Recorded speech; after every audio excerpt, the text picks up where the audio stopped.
Greetings, adventurers. This is DM Kurt, and last night I ran my first Castles and Crusades game. What I did was I had been a player in a 5e campaign that we're going to get back to next week, and the DM had needed a little extra time to work on a particular area our characters are going to go into. He also needed to work on the firearms rules, because he was using modern-day firearms rules, and there's some contention.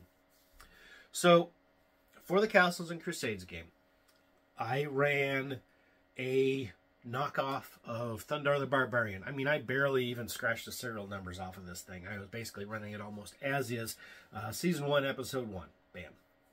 So what I did is I made up about 10 characters, so I could give everybody pre-gens and just hand them out and off we go. Because as a one-shot, you need to be able to get moving and not spend the entire evening making up characters, because then you don't get any chance to play.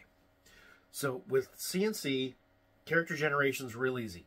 Attributes, race, class, some equipment, and off you go. You don't have to worry about background. You don't have to worry about subclasses. You don't have to worry about feats and builds and all this other nonsense. This is designed mostly to break the game and ruin what's going on at the table. Okay? So, standard Castles and Crusades character sheets. Pretty easy. They're downloadable free. Find them either on DriveThruRPG or, better yet, Trollord Games' website itself. They have their player's handbook in PDF form for free. Can't be free. Okay. With the player's handbook and the monster and treasure guide, you can run a game. That's it. You do not need their Castle Keeper's Guide. It has some cool ideas, and it's pretty good as optional books go. So anyway, what I chose to do is I just opened it up and everybody's got their characters. Okay, so we're trying to do this post-apocalyptic mutants and aliens and spaceships and lasers and magic and stuff game. I said, okay, everybody has a couple of weapons. One guy had a pole arm, which was a meat cleaver and a machete chained to a pole. One guy had a two-handed great scimitar made out of a Volkswagen bumper. There was a guy who had a white bronze breastplate, which was red on the outside and had these strange letters. It was an upside-down stop sign. Hey, we're going for weird, right? So I read out what's basically the opening sequence. The year 1994. From outer space comes a runaway planet hurtling between the Earth and Moon, unleashing cosmic devastation. Tidal waves, earthquakes, and volcanoes ravage the planet. Man's civilization is cast into ruin. 2,000 years later, Earth is reborn. A strange new world rises from the old. A world of savagery, super science, and sorcery. Now that is pretty much straight out of the cartoon. I didn't make that up myself. I just misspoke a couple of words. You're on horseback, riding through the woods, when you hear sounds of a fight. You come into a clearing when you see an old man knocked down by rat men. He is defending himself with a long stick. There is no escape, human. No one to hear your cries. Give us the pearl and your life may be spared. Never, groundlings. It belongs to the humans now. Okay, folks, roll initiative. And tell me what you want to do. And off we go. We have a fight with these one-hit die rat men. So I used, I believe it was goblins from the CNC book, and reskinned them. They have a movement of 20 feet. They have 1d6 for their hit dice. Now, what that means in Castles and Crusades terms, different sized creatures have different size of dice for their hit dice. And however many dice you have, in this case 1d6, is your bonus to hit in combat. So 1d6, he has a +1 to hit. If he is a 5d8 creature, he'd have 5d8 hit points and a +5 to hit. Damage by weapon, I said scimitar, scimitar, and I was corrected.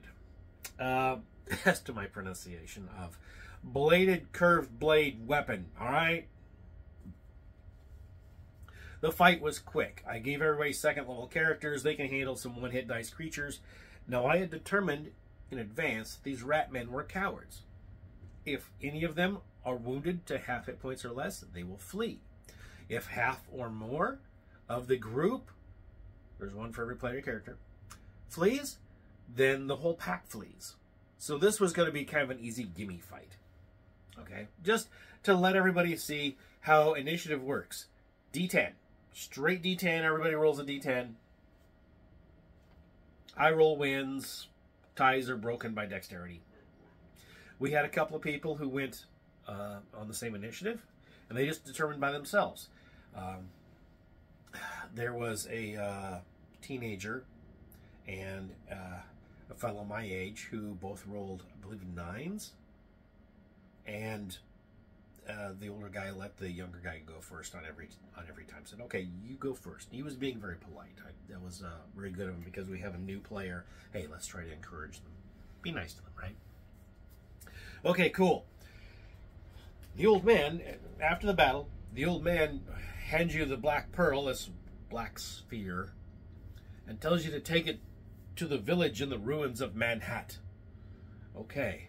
We'll go to the city of Manhat and go give it to the elders of the village in there. Cool. And I describe how you're in the woods at a relatively high elevation. It opens up into an open meadow, and then there's a cliff at the end, and you have this view. You get to the edge of a cliff with a path leading down. The horses should be able to make it. You can see the ancient city of Manhat. It looks mostly abandoned, but smoke from a couple of campfires indicate life. Vines climb buildings hundreds of feet tall. Surely the ancients must have been birds to live in buildings so tall. You know, it's this. So I'm trying to give them a sense of wonder, primitive wonder at seeing this ancient civilization. A snarling sound fills the woods behind you, like a pack of giant mechanical wolves. The horses whinny in fear, but are currently under control. What do you want to do? Stand your ground or face the beasts? From this, and they asked me a few questions. I said, well, from the noise and the volume of the growling and snarling in the woods, these things must be twice the height of your horses. They must be huge. The party's like, yeah, we should stand and fight, or we should go. They mostly decided just to go down the pathway. Okay, cool. No problem. It was going to be the Rat Men returning on bright red dirt bikes. Okay? They avoided that fight. It would have been an unnecessary fight. The Rat Men would have had a slightly different set of weapons, and the PCs could have taken those weapons. They were baseball bats with crystals in the end, shooting lasers that do 1d6 damage. The idea is strictly from the cartoon. Okay? You get to the village. I describe the village that just these people are living primitively in the shadows of these giant stone buildings. The activities that happen is this wizard shows up on this kind of a floating cloud platform about 40 feet off the ground. I had 50 foot in my notes. I just said 40 because why not? He shows up with a retinue of knights. And he demands the pearl. He's wearing this armored astronaut suit with plates bolted, riveted onto it. And they're like, ooh, this guy's a bad guy. They're like, oh no, the wizard Gemini. Hey, use the villagers, right, for exposition. Fight breaks out. They start shooting at him. The barbarian, is threatening the wizard. The wizard takes off, leaving the knights. The knights are simply suits of armor with robots inside. And again, it's another set of one-hit dice creatures of equal number to the PCs. No problem. I didn't have all the miniatures I needed. Didn't need them. I said, hey, look, we're going to a little theater of the mind here. Because I didn't bring in a mapping board. So distances were going to be kind of guesstimations. Didn't matter. Obviously, I'm going pretty gonzo with this. They're smashing up the robots. The wizard comes back with a giant statue of a woman with a book and a flaming torch. and she, on initiative 7, incinerates a villager with it. And they're like, oh, no. Oh, no. Battle resumes with the robots getting wiped out, 2 or 3 at a time. Okay. One guy decides, I'm gonna run up this. I'm gonna start climbing up the side of the statue, because in Castles and Crusades, you don't have your barbarians getting a rage ability of a berserker. That's more of a +4 on physical attribute checks. If they don't debate it, they have not retreated, and they have not hesitated. So it encourages the barbarian class to be reckless and impulsive. I like that. That's fun. Okay? It's not just murder, hobo, slaughter. It's just instinctive action. I believe it's called primeval instinct or something. You know. Okay. We do have a couple people who decide, wait a minute, it's a statue. Can I go inside of it? It is the Statue of Liberty. And they figure that after about a round. They start climbing up in. A couple of them start climbing up inside the Statue of Liberty and vandalizing the inside, trying to do damage with weapons to try to kill the big monster who's trying to smash them.